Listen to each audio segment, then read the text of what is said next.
सिर्फ इसका क्रांति नहीं, एक जागरण है।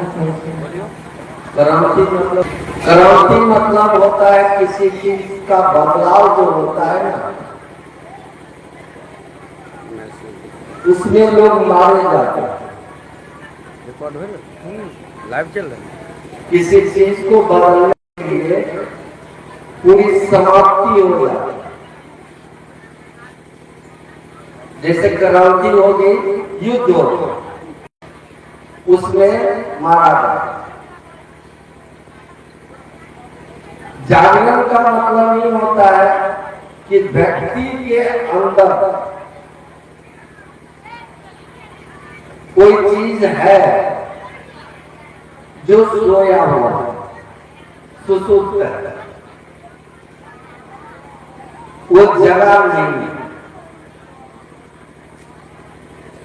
क्रांति होता तो अभी तक तो कब का खत्म हो गया होगा।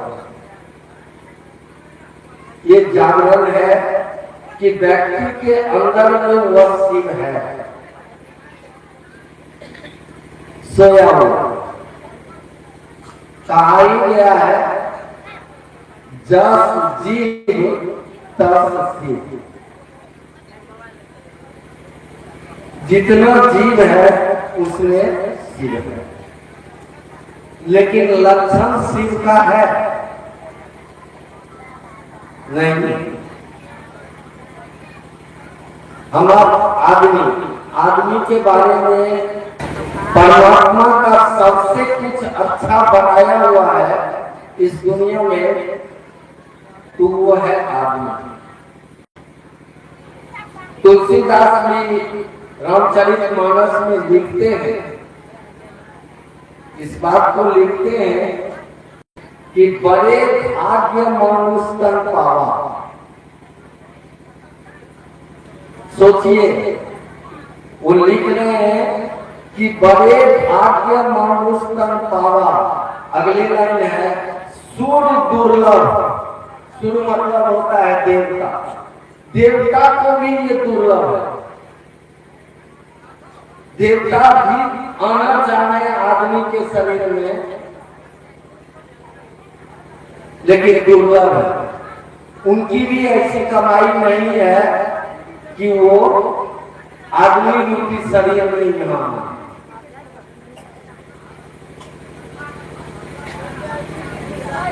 सोचिए, तो हम आदमी के रूप में हैं,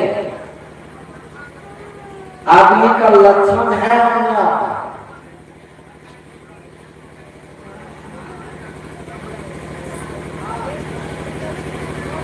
एक भी लक्षण आदमी का है, आदमी की तरह हम रह रहे हैं इस दुनिया में। इतना छल कपट ईर्ष्या द्वेष भरा हुआ है हमने अपने कूट कूट के, आदमी अब दिखता ही नहीं है। 400 वर्ष पहले एक ऋषि आए थे। 1600 ईस्वी की बात मैं कर रहा हूं, ये तो 2026 है। 400 वर्ष पहले एक ऋषि आए थे। वो आदमी को क्या कहा था जानते हैं?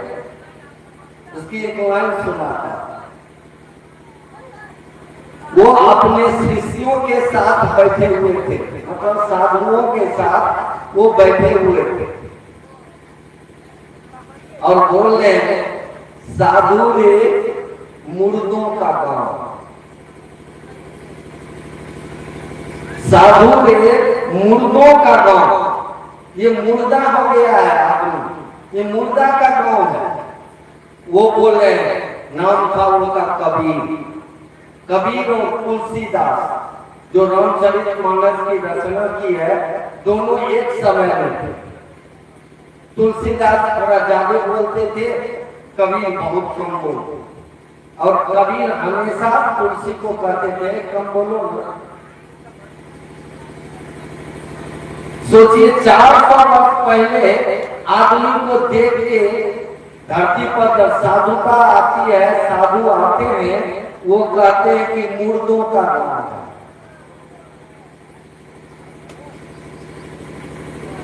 क्रांति होती तो सारे लोग मुर्दा होते। जागरण है इसलिए शिष्य बन रहे हैं।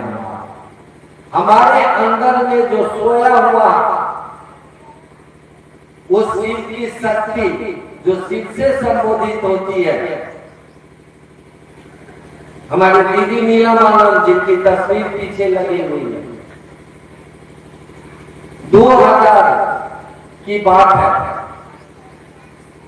दीदी नीलमानंद ने कहा था, शिव तुम जानो। किस शिव को कहा? उस महादेव को नहीं। वो अगर सो जाए तो पूरा प्रलय हो, कहीं कुछ बचेगा नहीं, सब सिमट जाएगा, फिर वापस शिव को चला जाए। दीदी नीलमानंद ने उस शिव को कहा था जो शिव इकाई के रूप में हम में आप लोग सब में है। सोचिए, हम आप जगह में, कोई जाति में, कोई लिंग में, कोई वर्ण में, कोई खान पान में, कोई तेरा मेरा में, कोई मान सम्मान में भटक रहे।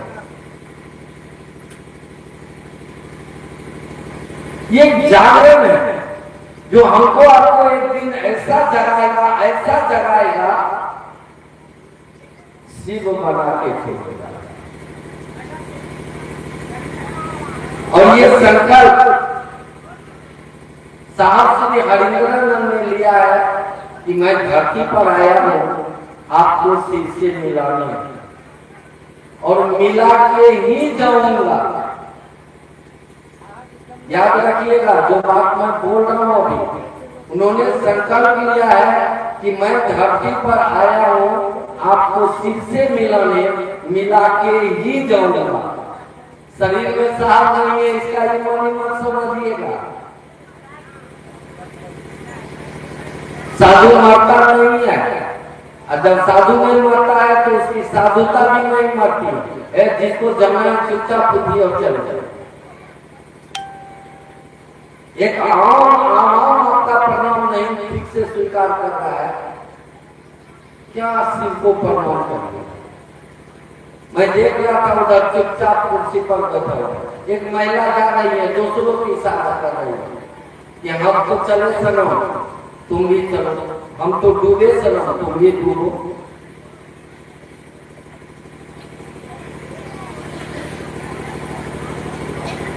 हमारे आपके पास कोई विकल्प नहीं बचा। अभी रजनीश को कोई जिज्ञासा दी गई थी, रजनीश ने उसमें उपनिषद का नाम बोल दिया, वो गलत था। कुंभ पुराण में लिखा हुआ कलौ चंडी महेश्वर। कलयुग में चंडी मतलब शक्ति और महेश्वर होंगे। बात हो कि आपको जिस देवता के पास जाना है आप जाइए, लेकिन मेरी एक विनती स्वीकार करके जाइए। किसी के पास जाना है आप जाइए, आप उसके करीब होइए, लेकिन एक बात मेरी उसको सुनाइए। आप उसको कहिए, जिन देवता के पास, देवी के पास आपको जाना है आप जाइए जरूर, लेकिन इतना सुनाइए उनको, थोड़ी दया कर दीजिए। आप उनको सुनाइए कि आप थोड़ी दया कर दीजिए। घर आपका लगाव उस देवी से या देवता से हुआ है, वो आपको जवाब देंगे। आपको रिवर्स में उल्टा आपको जवाब मिलेगा, अगर है तो, नहीं है तो कोई बात। जैसे आपका लगाव मान लीजिए हनुमान से है, राम से है, कृष्ण से है, भगवती से है, जिस रूप से है, आप उनको कहिए तो कि आप दया कर दीजिए। एक ही उत्तर आएगा, रेफर टू गुरु महादेव। ये काम हम नहीं कर सकते हैं, इस काम के लिए आपको महादेव के पास जाना पड़ेगा। कोई नहीं कर सकता, भगवती भी नहीं कर सकती। जो भगवती का प्रारूप है इस दुनिया में, जो टुकड़े में वो शक्तियां आई हैं, छोटे छोटे टुकड़े में बहुत सारी शक्तियां हैं। जैसे शास्त्रों में आपको वर्णन मिलेगा, शास्त्र में लिखा हुआ है कि 10 महाविद्या है। महाविद्या महाशक्ति के रूप में आई है, उसका वर्णन आपको मिलेगा। उसमें आप नाम जानने की कोशिश करिएगा, कुछ नाम हम बता दें। वो काल की देवी से शुरू होता है। काली, भैरवी, मातंगी, छिन्नमस्ता, धूमावती, त्रिपुर सुंदरी, बगलामुखी, ये इस तरह से 10 महाविद्या है। और उसके बाद भी उप शक्तियां हैं, छोटी छोटी शक्तियां हैं जो प्रतिष्ठित हुई है इस संसार में। दुम रूप में आई है दुर्गा का, काल की देवी तो काली है। जो मूल शक्ति है, जो अघोरा है, अघोरा मतलब कभी वो बंधनों के अधीन नहीं होती है, जिसको महाकाली बोला है, वो शिव के साथ है, शिव से अलग नहीं।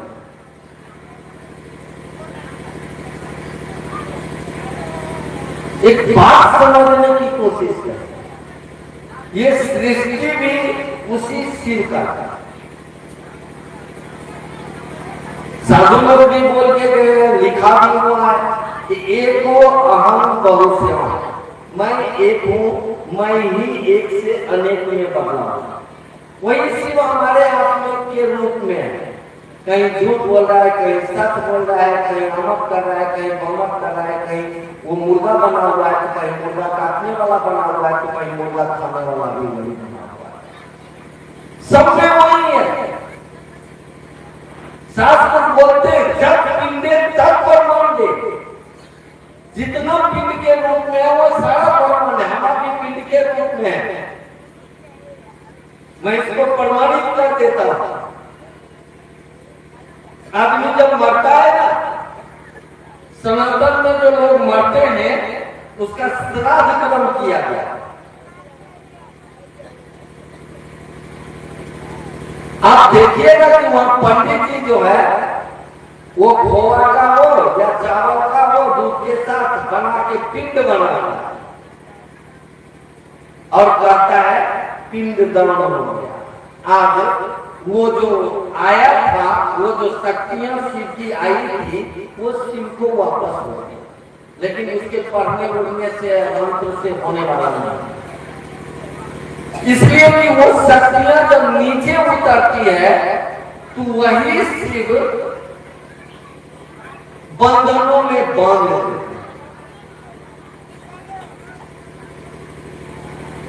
विषय में थोड़ा लंबा ले लिया, वक्त लगेगा।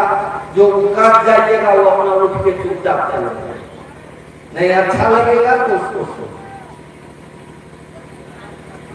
हमारे आपके रूप में वही शिव आया है और वो बंधन में वही शिव ने बांधा है। हम लोग नहीं कहते 3 गुण से बंधा है, सतोगुण, रजोगुण, तमोगुण। ये सब में अगर ये गुण नहीं रहे तो वो शक्तियां रुक ही नहीं सकती है, बिना बांधे हुए नहीं, वो परिलक्षित नहीं होगी, वो फॉर्म में नहीं ला सकती।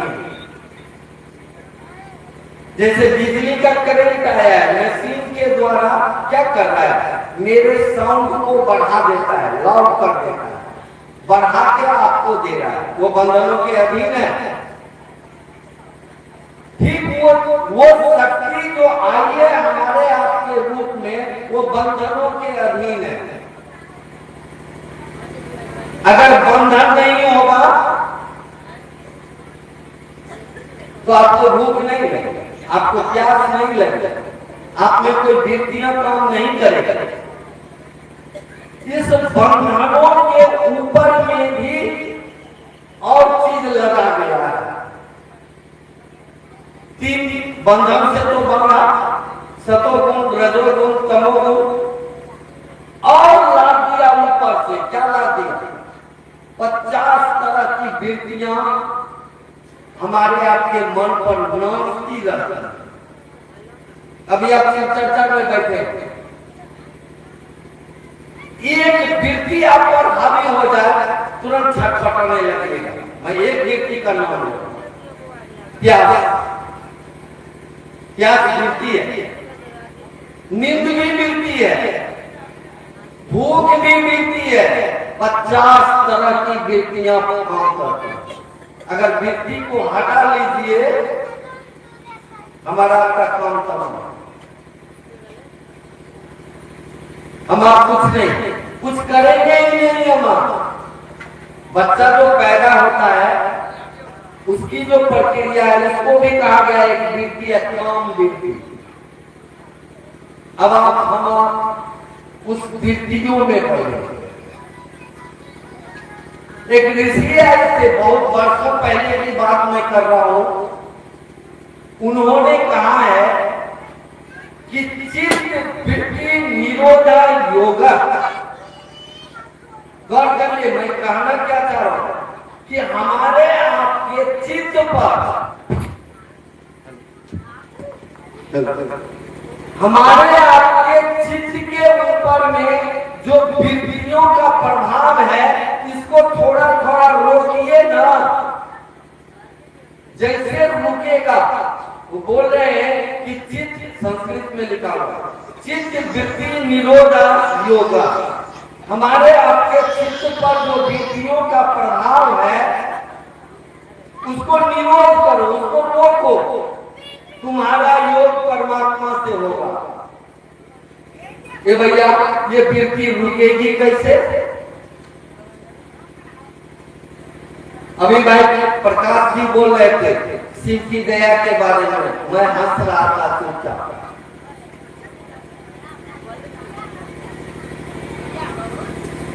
शिव की दया तो, उस गुरु की दया तो जीव को शिव बनाती है। ये लौकिकता का चीज नहीं, वो सीधा संपर्क उसको शिव से होने लगता है। अब सोचिए तो ये वृत्ति रुकेगी कैसे? हमारे आपके चित्त पर। चित्त मतलब समझते? चित्त मतलब होता है प्रेम युक्त ज्ञान, जिस ज्ञान में प्रेम मिला हुआ। हमको आपको तो ज्ञान है, लेकिन प्रेम युक्त ज्ञान है नहीं है, मर गए। हमारे गुरुद्वारा आगे में एक बच्चे को लेके बैठे,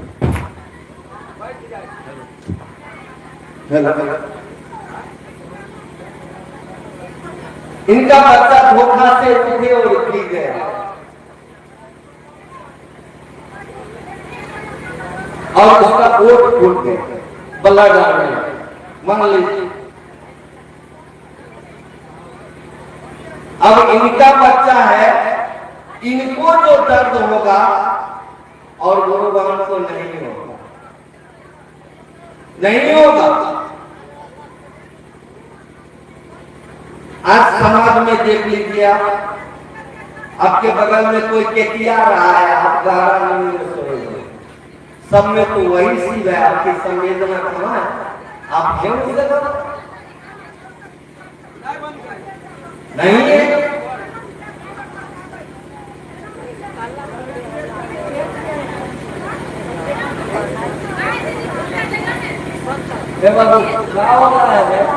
नंबरी और रुपया कर रहा है यार, सब यही रखा रह जाएगा तो नहीं टाइट ठीक हो जाएगा।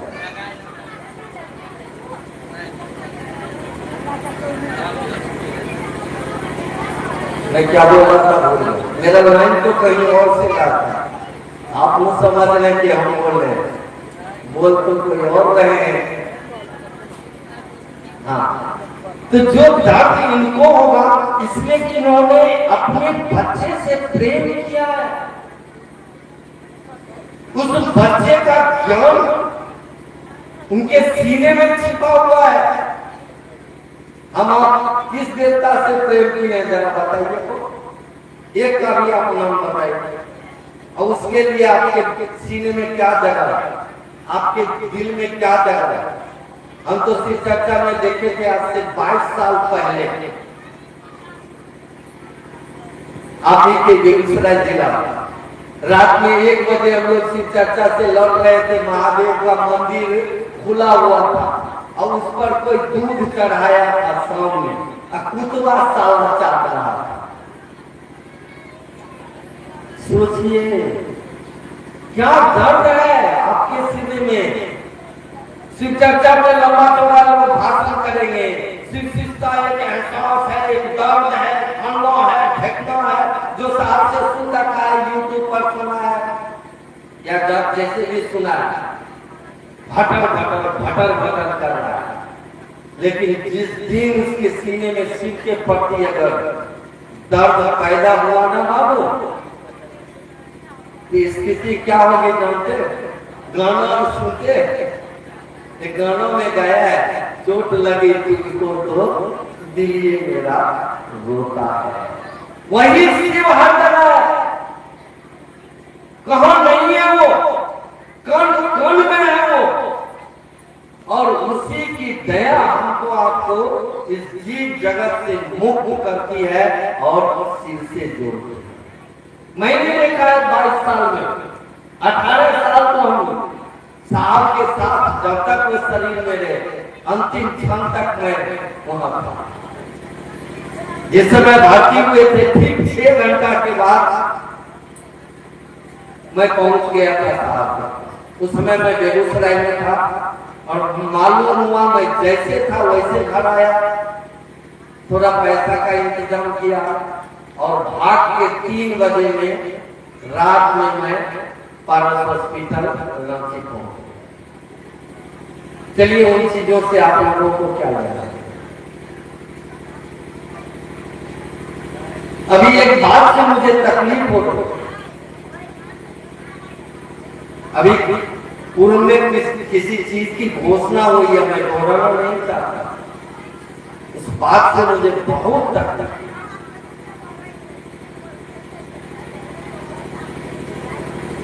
क्यों घुमा रहे हैं आप लोगों को इधर उधर? क्यों? कल महादेव आपसे हिसाब लेगा। आप चर्चा में इतने लोगों को बुलाएंगे ना, आपको डर नहीं है। एक आदमी को खरोच लग जाए, क्या जवाब दीजिएगा महादेव? मैंने देखा है उन चीजों को। मनातू में महोत्सव साहब ने किया था, मैं 7 दिन पहले से मनातू में था और 5 दिन के बाद वहां से जब साहब के साथ मैं चला था और उस महोत्सव में बस वापस आ रही थी, नवादा जिला का बस का एक्सीडेंट कर गया था, 8 आदमी मर गए थे। साहब ने 3 रोज तक खाना नहीं खाया, 72 घंटा बीत गए। साहब ने कहा न खाना खाएंगे न साले पानी पिएंगे, मेरे चलते लोग मर गए। 3 दिन के बाद महादेव आए। महादेव ने कहा हरिंद्र जिद मत करो, खाना खाओ। वो तो होना ही था। हमारे आपके पास है कोई जवाब? महादेव को बुला लीजिए ना, आपको भय डर का चीज नहीं है। और तुलसी ने लिखा है इस चीज को, बिन भय कोई न प्रीति। आप प्रेम करिएगा, आपको हमेशा उससे डर बना रहेगा। किस बात का डर बना रहेगा? कि वो आपको काटेगा, वो आपको मारेगा? नहीं, डर इस बात का होगा कि कहीं हमारी दोस्ती, हमारा प्रेम न टूट जाए इससे, इस बात का भय होगा। मत करिए हुड़दंग बाबू, आप हुड़दंग करने के लिए हरिंद्रानंद आपको नहीं अपना बनाए। आपको जिस दिन इस चीज का दर्द महसूस होना शुरू होगा, जो लोग लोगों को लूटते हैं इस चर्चा के नाम पर, क्या क्या नहीं कर रहे हैं, उस दिन तो आपको भय होगा और सोच समझ के अपने गुरु को कह के नहीं गुरु बुझाता है, कम से कम साहब दीदी तो है, पूछ लीजिए उनसे, पूछ लीजिए। मैं एक आयोजन रखने से पहले एक मीटिंग कर रहा था, मीटिंग से लोग जा रहे थे, गाड़ी एक्सीडेंट हो गई, एक उसमें 80 साल की महिला थी जो मर भी गई, बाद में मर गई, उस समय नहीं, एक्सीडेंट में, और कुछ लोग घायल हो। मेरा कल के प्रोग्राम था राजगिराज नेपाल में, मैं निकल तो गया था, लेकिन पूरे राष्ट्र के साहब दीदी से माफी मांगा था। सरकार थोड़ी दया करें कि मेरे बुलाने पर कोई नहीं आए, ये मत समझिएगा कि आपने कॉल किया है, वो अपने शिव के लिए आया, जो शिव की दया को वो अपने अंदर में छुपा रखा है, उसकी दया उसको खींच के यहाँ तक लाई है। हम आप समझने लगते हैं, हम ही नहीं करिए, आपका कर्ता मन एक दिन टूटेगा। मुझे भी किसी चीज को समझने में 15 साल बीते हैं, तब एक चीज साहब के पास बैठे तब समझ में आया, अरे बाप रे बाप, ये तो इतना खतरनाक खेल है, और उतना ही आसान उन्होंने बना दिया कि जिस देवता से मिलने के लिए, जिस महादेव से मिलने के लिए आसमान के देवता तरसते हैं, उस महादेव से मिलने का वादा करा दिया उन्होंने कि हम मेरे साथ चलो। सोचिए, आओ, लिखा हुआ पीछे में, ये लिखा हुआ, आओ, ये किताब का हेडिंग भी है, आप साहब की किताब को पढ़िएगा, यहाँ गलत लिखा हुआ, यहाँ गलत लिखा हुआ है, वहां पढ़िएगा तो लिखा हुआ है आओ, फिर है कौमा, चले शिव की ओर। वो अपने दिल की आवाज को कह रहा है हमको, आपको, आओ मेरे पास, चलेंगे हम शिव की ओर। जरा साथ होइए उसका। दुनिया में बहुत बाबा मामा मेरे जैसा बहुत लोग मिल जाएगा आपको, बोलेगा हमारा साथ चला दीदी, फलना ढकना, ये वो, कोई आपको शिव से नहीं मिलाएगा। धरती पर कोई नहीं, किसी की औकात नहीं है कि आपको शिव से मिला दे, सिवाय साहब दीदी को छोड़ के। किसी एक आदमी को उन्होंने दायित्व दिया ही नहीं। मैंने कहा ना कि जिस समय वो हॉस्पिटल में अंतिम क्षण, उस समय भी अगर वो किसी को दायित्व दे देते, नहीं दिया। परिवार के सारे लोग वहां पर थे, कौन नहीं थे, किसी एक आदमी को दायित्व दिया नहीं दिया, सारे दायित्व को अपने अंदर में सिमट के रख दिया कि उस योग्य को आदमी नहीं है। और हम भैया दीदी फलना ढेकिया कहाँ बउआ रहे हो, कहाँ घूम रहे हो, किस बाजार में हो, अभी कोई गुजरा आएगा इस दुनिया में। भजन में लोगों ने गाया है, नहीं आएंगे दूजा शिव मैंने बहुत पुकारा, नहीं आएंगे लोग।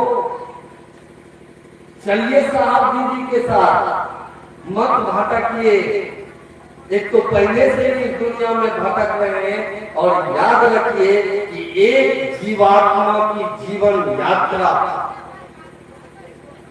हम आप समझ रहे हैं कि पहली बार आदमी में आए हैं कि इस माथा से धर्म और निकाल दीजिए। साहब बोलते हैं कि एक जीवात्मा की जीवन यात्रा लाखों वर्ष की होती है, इसलिए तुलसी लिख रहे हैं कि बड़े भाग्य मनुष्य बाबा, ये मनुष्य शरीर जल्दी नहीं मिलता है हमको, आपको जब मानव शरीर में आइए गए हैं तो थोड़ा महादेव के साथ बोलेंगे तो क्या चला जाएगा हम। एक बार साहब के पिताजी बाबू कृष्णा पटना में मैं देखा था, 2006 में वो शरीर छोड़े बैठे रहते थे साहब के पास। जब रिटायर हो गए थे तो साहब के पास बैठे रहते थे, शिव चर्चा करते।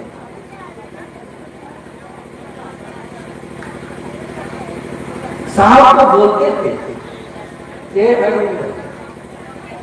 काहे महादेव महादेव करके अपने आप को बर्बाद कर रहे हैं। तब अभी जी एक बात करें, कोई धन के पीछे बर्बाद हो रहा है, कोई बेटा के पीछे बर्बाद हो रहा है, कोई शराब पी के बर्बाद हो रहा है, कोई कुछ करके बर्बाद हो रहा है। हम तो काम नहीं कर रहे हैं। अब महादेव नहीं होगा तो क्या हो जाएगा, महादेव कर होके बर्बाद होंगे। अब आप सोचिए कि हरिंद्र महादेव करके बर्बाद हुए या क्या हुए, ये हमारा विषय है। सोचिए, जब मैंने भी शिव चर्चा में 2004 में जब आया तो मैं ऐसे ही आया था, उदंड आदमी था, मैं शराब बेचता था उन दिन। मेरा 10-10 शराब का दुकान था, सरकारें वाले मेरा उलट पुलट करती। शिव को गुरु मानने के बाद 1 साल में महादेव में शराब का धंधा बंद कर दिया। ऐसा ना बात कहा उसने कि हम कई भीख मांग के खाएंगे, अभी काम नहीं करेंगे, बंद कर। मेरा करोड़ का धंधा चौपट। और जान लीजिए, शिव को गुरु मानने के बाद मेरे समाज के लोग, मेरे घर के लोग, मेरे कुटुंब कबीला, जितने भी लोग हैं अभी धरती पर, सबने मेरा विरोध, सबने विरोध किया। बाद में मेरे बाप को समझ में आया था, तब कहते थे कुछ भी करता करने में। समझ में आ गई थी जब 2007 में समस्तीपुर में साहब ने उनके नाम की घोषणा की, उनको करेक्ट जैसा महसूस हुआ और उन्होंने कह दिया जो करता है उसको करना मत रोको। 2022 में उन्होंने शरीर छोड़ दिया। एक बात समझिए, आज की स्थिति ये है कि मेरे किसी कुटुंब को आप बताएगा ना तो अब साला मेरा नाम गरीब नहीं बोलता, चाहे वो हमसे बड़ा क्यों ना। मैं ऐसे ही बोलता हूँ, कोई मेरा नाम नहीं बोलता है। फोन करेगा ना महादेव कहाँ है, इसलिए उस दिन तो मुझे डंडा करके चौराहा पर खड़ा कर दिया। क्या नहीं किया मेरे साथ में लोगों ने, मेरी पत्नी तक बोली थी यही चौड़ाई पर है, वहां पर महादेव मंदिर नहीं आ गया चौड़ाई में। मैं आया था भोजा से चर्चा करके, राजोपुर, और हाँ राजोपुर से चर्चा करके, चर्चा नहीं हुई थी, वहां पर एक्सपायर कर गए थे लोग। रात को मैं लौट रहा था, इतनी तेज बारिश थी कि उस मंदिर पर, महादेव के मंदिर में पोखरा पर मुझे रुकना पड़ा था। मैं सो गया था एक गमछी बिछा साइकिल से। फिर बारिश खत्म हुई, मैं गाड़ी में सो गया। एक आदमी आता है, एक धोती पहने हुए, गंजी पहने, एक गमछा ओढ़े हुए, मुझे कहता है रुको, घर नहीं जाना है। जब तक मैं अपने आप को संभाल के उठा तब तक कहां गायब हो गया था।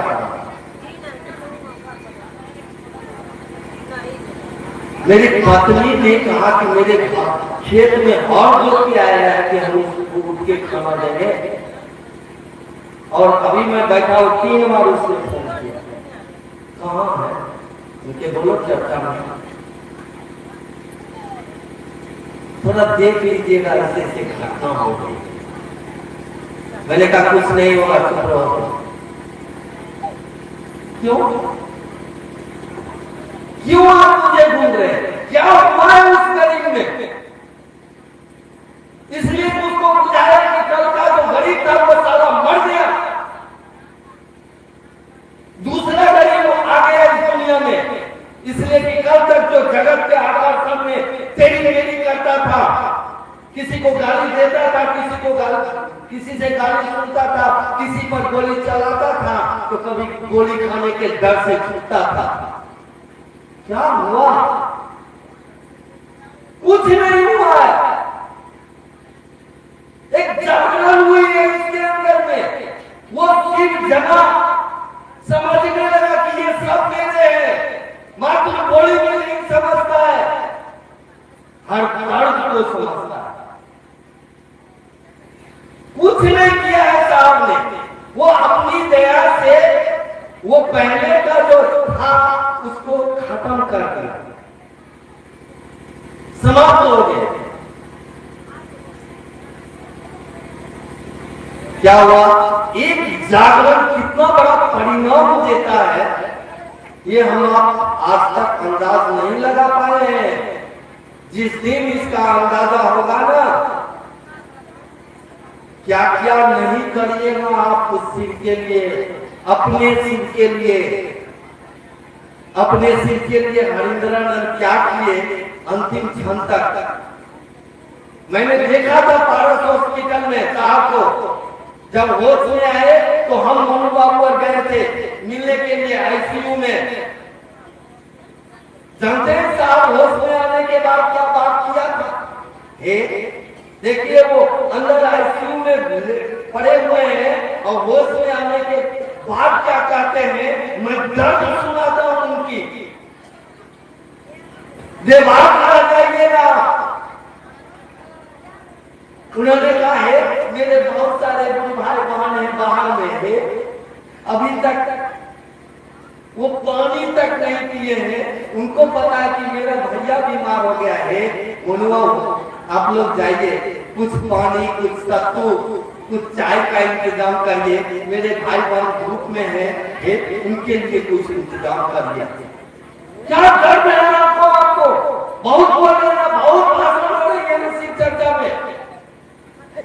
जिस दिन इस दर्द का एहसास हो गया कि मेरा भाई है, मेरी बहन है, उस दिन आप जाति, लिंग, वर्ग, खान पान, तेरा मेरा मन सम्मान, ये रुपया पैसा है, सारे चीजों से ऊपर उठने लगे। वो जागरण है, आपको एहसास होने लगेगा कि मेरा महादेव कहाँ नहीं है, वो तो कन में है। अच्छा विषय डाला है आपने, लेकिन एक बात है कि इनको थैलेसीमिया मिला। हम बोले क्या मिला था? मैं तो कुछ अलग पढ़ाई कर लिया साहब, जिसका एहसास है। और साहब ने वादा किया है कि पढ़ाई तो हम सबको पढ़ा देंगे, बोल के गए अच्छे बुरे की पहचान करा दूंगा, दूसरे को परखने की नजर डाल दूंगा। यार उस जमाने में मैं वसंतराज पत्थरों में भी बोलने की हुनर डाल दूंगा। जो महिलाएं कल तक चूल्हा में सुलझी हुई थी, उनको भी बोलने का हुनर हरिंद्रानंद ने दिया है। उसके दिल से भी शिव के लिए आवाज निकाल दिया है, मामूली चीज नहीं है। चलिए साहब के साथ ये मेरी विनती है, ये सूत्र उनका, ये रास्ते उनके, ये शिव भी उनके, और पहुंचाने वाले भी वही होंगे, दूसरा नहीं होगा। हम उस दूर के लिए जो हमें आए हैं उससे आपको मदद कर दूंगा, बस मदद करूंगा। ये सूत्र भी मददगार है, सूत्र गुरु नहीं है। नहीं तो शिष्यावृत्ति को पढ़ लीजिए, बड़ी भाटर लोग से चर्चा में कर रहे हैं। शिष्यावृत्ति में सूत्र के बारे में लिखा गया है, ये 3 सूत्र सहायक हैं। सहायक क्रिया बच्चे बैठे हुए हैं, उनको पता होगा सहायक क्रिया और मूल क्रिया में क्या है। जल्दी वर्ग और मूल, जो वर्ग होता है उसमें क्या अंतर है, ये उसका मूल क्या है। इसके मूल तो बैठे हुए हरिंद्रानंद, ये मात्र सहायक से चाहिएगा कि हम शिक्षित तो हो ले बहुत मुश्किल बा वो मूल के पकड़ के रखने के बाद ही आप लोग सहायक क्रिया कौन करेगी और तब आपको पूर्ण करेगी। चलिए साहब दीदी के साथ मैं कभी नहीं किसी एक आदमी को नहीं कहा हूं आप मेरे साथ चलिए। आज तक 22 साल की शिष्यता में किसी एक आदमी को अपना बनाने का हक ही मुझे साहब ने नहीं दिया है। अगर मैं साहब का हूँ, साहब अपना समझते हैं, मेरे दिल में भी आपके लिए दर्द है और रहेगा। और जब आप दुखी होते हैं तो मैं कभी कभी अपने कुछ गुरु भाई बहन जो मेरे पास में आके बैठते हैं, मैं कहता हूँ कि लोग दुखी हो रहे हैं, मैं दोस्त उसको उस चीज से बाहर कर लो, साहब दीदी का साथ कराओ, लेकर चलो महादेव की तरफ, साहब दीदी का साथ हो जाएगा, वो हमको आपको शिक्षक पहुंचा देंगे। आप सभी लोगों के चरणों में मेरा